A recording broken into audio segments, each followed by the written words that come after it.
My name is Matt Teager. I'm the game director for High Moon Studios. And today we're going to show you Transformers War for Cybertron. This game comes from a great collaboration between High Moon Studios, Activision, and Hasbro. And this is kind of the re-envisioning of the backstory for Transformers on Cybertron. What they were doing, what their lives was like before they ever came to Earth. This story is the last moments of the Civil War on Cybertron. And where it takes place in the timeline is right before their kind of commit to leave their planet. And ultimately they end up on Earth, but they don't even know where they might be going. This game from the get-go was always about being a great game first, and then layering all the cool Transformers IP on top of that.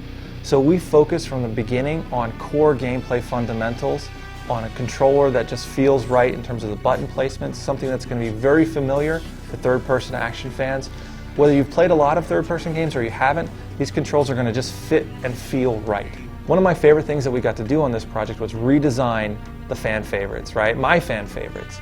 So every single character, we looked at their core components that made them them, looked at the cartoon, honestly, as our beginning and starting point, and created a style that was really reminiscent of the cartoon that you remember from 1984, but modernized up.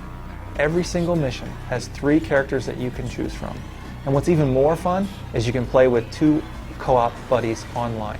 So you can play full 3-person co-op through every single level in the game. Yeah, so we're basically taking the High Moon game and then re-envisioning it for DS consumption, basically changing things around to market to the average DS consumer, which are big on collection and things of that nature, while still maintaining the high art redesign that High Moon brought to the license.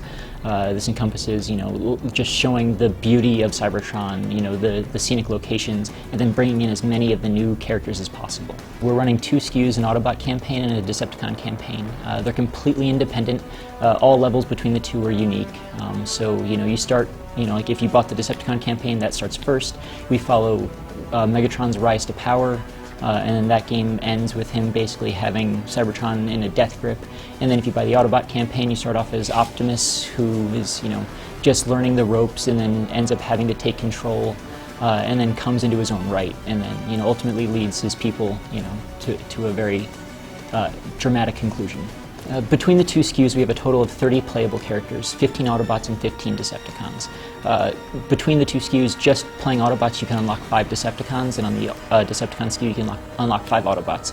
And then through multiplayer and things of that nature, you can unlock the rest. You can actually get the full complement of 30 on one game. Transformers War for Cybertron is coming out summer 2010.